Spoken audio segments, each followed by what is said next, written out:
Hi everyone, welcome back to our channel, M.A.J Customs. I am Amanda. If you are new, hello. If you are not, welcome back. Today I will be teaching you all how I created this cute teddy bear streetwear design, okay, using the DTF transfer film by M.A.J. Alright, you can see that, as well as the DTF powder by M.A.J.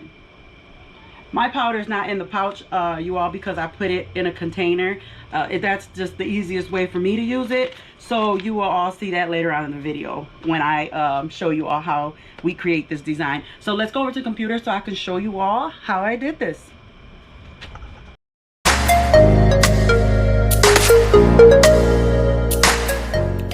Okay everyone, so here we are in Silhouette Studios. Now for the teddy bear streetwear design, I purchased it off of Etsy and it was only $3.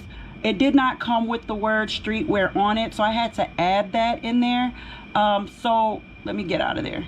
So right here I added streetwear. Now once you print out your word, if you want to play with your colors, you can. I showed you over here where your color palette is. If you click on this second icon up here where the fill gradient, scroll to the bottom, and once you get your colors in here how you want, you can add and take away any of these in the middle. Click on the color line to add. It's supposed to let me add, I don't know, I'm clicking, there we go. So you click on your color line to add, or you can just hit the exit mark to take it away. Once you got the colors that you want, say over here where my word where is, you will make sure that your word is squared out. And let's say this is my color palette right here that I use for this image. So I'm going to click on it and it will change my word. And you want to save it up here just in case, like I had more than one word, so I wanted to get the colors right. So in order for me to do that, I had to save my color palette so I could make both my words the same color.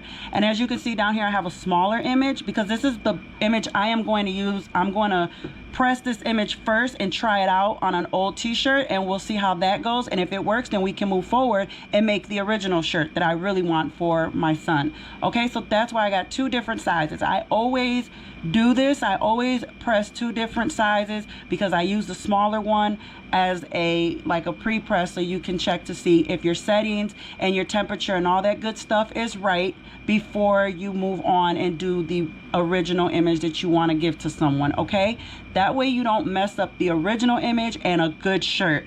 All right, so with that being said, you will have to mirror these. Okay, so I'm just going to square both of these out and I will flip horizontally. And then you can send over to your sublimation printer. This is sublimation ink. This is what it looks like. I typed in 8.5. Let me go back and show you all. Over here in my settings in the Silhouette Studios, I typed in 8.5 by 11, okay? Just so you all know. And then I just send it right over to my sublimation printer and make sure all the settings are correct. Oh, hold on, I don't know. I was supposed to hit print. I'm so sorry. There we go. Okay, cancel. And it is on my Epson printer, so that's fine. And I'm gonna hit preference so we can just check. See, it's on auto select. I want tray 1, paper cassette tray 1. And then your document size should be 8.5 by 11. I'm taking off reverse order, and then I'm going up into more options up in the left hand corner over here. It's gonna be the second, I don't know, second, it's gonna have main and then more options next to it. I'm sorry. Okay, so then I'm gonna hit advance and make sure that my colors are on ICM. That way they come out to be the brightest colors. Now I'm all set, and now we can go ahead and hit OK and apply. And then I hit cancel after I hit apply. And then I go back in, and now I can print, cancel this part out, and go ahead and print. And then I will show you all the image when it comes out of the printer. Okay everyone, so here goes the image. It's printed out.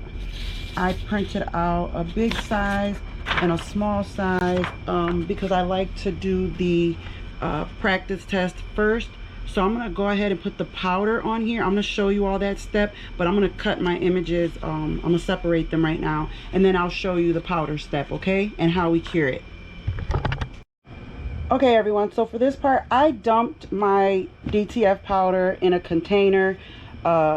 People also when they dump them in a container, they use a scoop, or I have seen someone use like an empty seasoning bottle that you no longer need.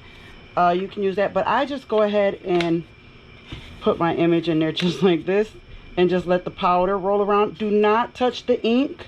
Please try not to touch your ink because you will smear your image. So I just stick the image in there like so, like that. Let the powder get all over the image. And then I have to take it to the heat press. And that's where I'm going to close the heat press just enough to cure the powder. And it's going to look like a crystal form, okay? So I'm going to go ahead and do the big image also. Because again, I like to make sure that my prints turn out before I press them on the actual shirt that I want them on. Okay, so can you see how I covered the whole image with all the powder? It's all covered. All right, so now that I have them covered, and you can tell that the powder hit the image. You can see that. But if you're not sure, you can just go over it again just like so, and just make sure you shake it over the entire image. Okay, so now that this process is done, I'm going to go ahead and I'm going to show you all the step and how I do it at the heat press to make sure I cure this good. Okay, y'all, we are at the heat press. So what you want to do is the powder side is going to face the heat press because again we're curing this. Okay, so we want to melt this powder. All right, so I'm facing both images up, and I'm going to close it. Let me pull this table back so you guys can see. I'm just like hovering over the images. You don't want to get too close because then they will stick to the top of your heat press. I am curing these at 400 degrees. It should be for as many seconds as it takes. Mine, I have to reset the seconds because it's beeping right now. So I'm going to go ahead and finish curing these. It's going to take me maybe about 10 minutes and then I'll be back.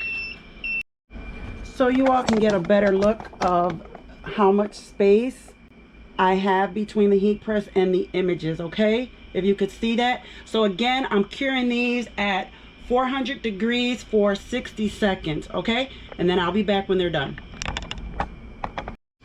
Okay, everyone, so the images are done. As you can see, they look like little tiny crystals on the image. Okay, so what I did was, even though my heat press was set for 400 degrees 60 seconds, all I did was when it beeped at 60 seconds, I opened it and then I closed it right back down on the image. And I did that about 3 times and they finally are completely cured now. Okay, so that's what you'll be looking for. Do you see that, how that looks? Just looks like little crystals on there. Okay, so now I'm gonna get my t-shirts ready and then we'll see how they turn out. Okay, everyone, so I'm going to do my test print and I'm going to do it on a gray color t-shirt. Let me bring y'all down.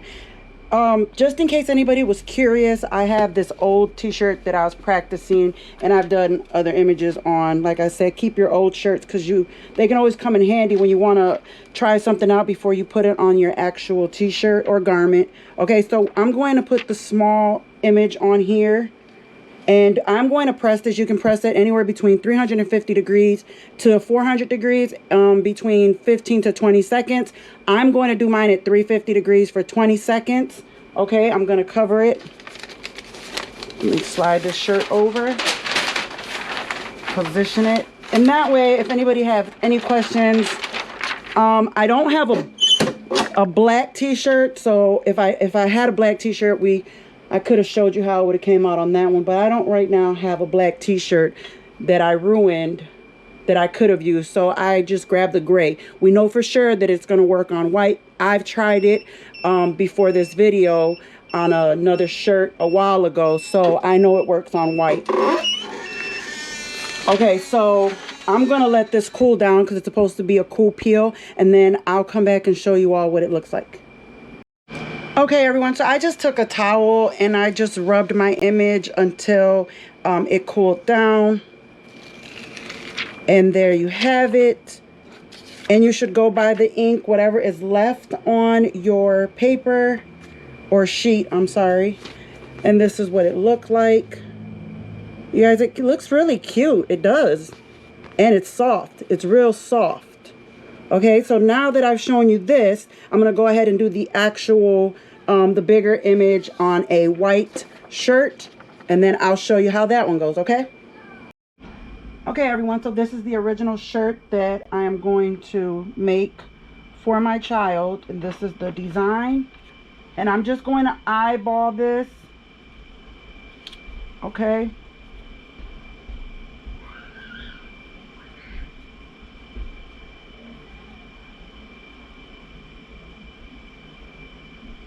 All right, I'm going to eyeball it. I'm going to cover with my butcher paper. And again, I am doing this at 350 degrees for 20 seconds. And for the t-shirt, that one was actually I think that was the Wonder Nation. So it's 60% 60% cotton and 40% recycled polyester, in case anybody was wondering. Okay, so it's done, and now I'm going to sit back and let this one cool and then show you the other images that I did do on 100% white cotton shirt. Okay everyone, so my battery died while I was taking the film off, but this is the film. Okay, and this is the shirt. It came out really cute. All right, and it's real soft. Again, this is a cool peel, so let it sit. If you want to take a towel like I do and just rub your image for it to cool down, then you can do that as well. Now, again, this is Wonder Nation. Okay, so this is 60% cotton, 40% polyester, as I mentioned in other videos before.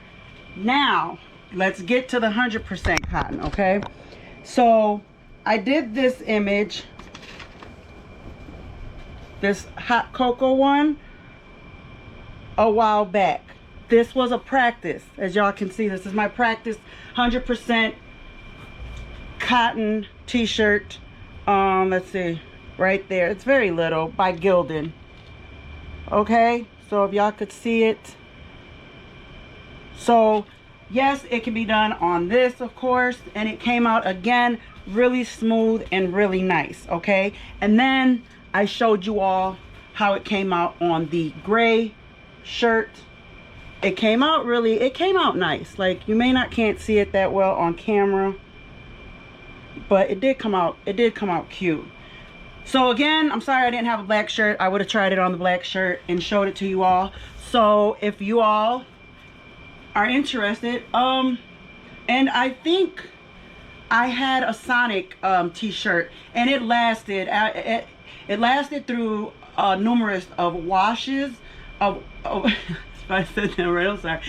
Yeah, but it lasted before it started, like, it wasn't really, like, it was like a little bit fading that started to happen on my son's Sonic shirt that I made some months ago. Matter of fact, around Christmas. Okay, and if you guys want to go see that video, it's on our TikTok, Amanda and M.A.J Jackson. It's on our TikTok channel over there. Okay, so I hope you all like this video. I really like the way this stuff comes out. All right, so please, you all, thank you so much for following. Thank you so much for watching this video and our other videos. So don't forget to like, share, and subscribe, and we will see y'all in the next one. Bye.